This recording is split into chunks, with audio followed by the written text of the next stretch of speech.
Guha ikaze wakoze subscribe nawe utarakora subscribe. Iki ni cyo gihe ngo tujye tubana mu biganiro byiza bigiye bitandukanye. Amakuru ari gucicikana imihanda ni menshi, ariko ndagira ngo tugende tuyacamo gake gake tureba uko ibintu bigiye byifashe. Reka duhere ku munyamakuru ukunzwe cyane ku mbuga nkoranyambaga ndetse ukunzwe cyane n'urubyiruko, ukunda gufasha urubyiruko kuruha icyizere, kurumotiva, umunyamakuru bita Dashim Dash amenyerewe kuri YouTube channel bita Dash TV, aho anyuzaho ikiganiro kivuga ku nzu y'ibitabo. Ikiganiro cyiza cyane gishobora kwigisha abantu benshi, ikiganiro abantu benshi bakunda ari benshi.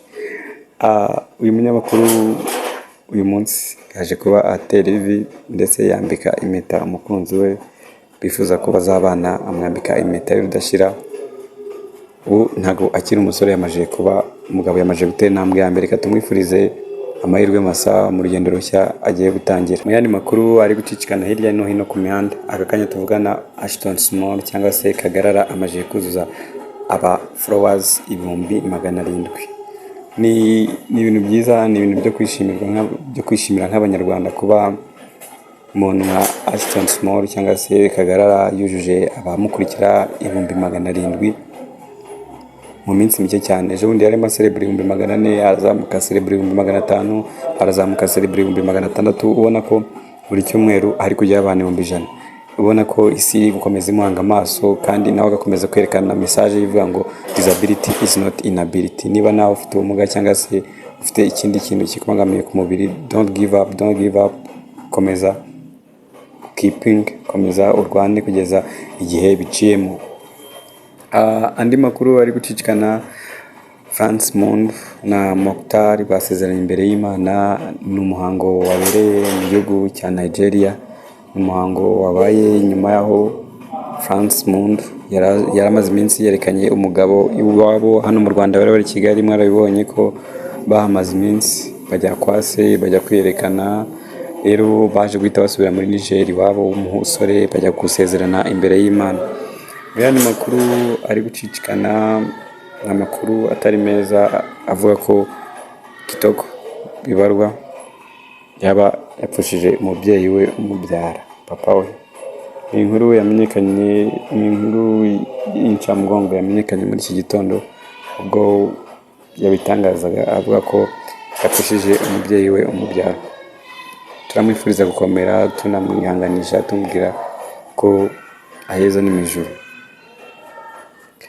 Indi nkuru iri gucicikana ku mihanda ni inkuru ya Rayon Sport. Rayon Sport Murera. Mbere y'uko iyi nkuru nyigarukaho, niba nawe ari umufana wa Murera, andika muri comment ati Rayon Sport, andika ati dukunda Rayon Sport. Ikoze agashya, yarayitsinze ikipe ibitego 2-1. Ubona ko abafana bishimiye, abafana baryohewe n'umukino. Ubundi ntago bari basanzwe, bari bamaze igihe batabona Rayon yabo iri mu bihe byiza, bari bamaze igihe batabona Rayon itsinda, bari bamaze igihe mu gahinda, baza kuri stade ari bakeya. Ariko bibonaga ko uyu munsi baje bitabiriye bafite ka morali, bakwiye kwa Gor Mahia bayitsinze 2 ku mukino wa Rayon Day. Ubona ko bo baje bafite akamwenyu ku mutima, bavuga ati reka turebe ko noneho ibihe byiza twakongera kubisubiramo cyangwa se twakongera kugaruka turi ya Rayon Sport yagikundira abantu benshi bakunda. Ubona ko Rayon abantu bari bayikumbuye ari benshi, babona bakumbuye intsinzi ya Rayon. Ni ibintu byaje, n'intsinzi yaje ishimisha abantu benshi. Abayobozi nabonye ambasaderi w'u Rwanda muri Sweden yateye comment, aravuga ati natwe nubwo tutari mu Rwanda ariko dukunda Rayon, twishima iyo tubonye Rayon Sport itsinze. Ni ibintu kabisa, ubona ko Rayon Sport uyu mwaka izatanga akazi gakomeye muri shampiyona y'u Rwanda. Ahubwo APR igomba kuyigendera kure, igomba kuyitinya, kuko Rayon Sport ikomeje kwerekana ko ari ikipe nziza kandi ari ikipe ikomeye. Mu yandi makuru, Sekafa Kagame Cup irakomeza uyu munsi. APR FC irakina umukino wayo wa kabiri, irebe ko basi yapfa kubona amanota 3, ikareba ko yazazamuka mu itsinda ari ya kabiri cyangwa se ikazazamuka ari best loser.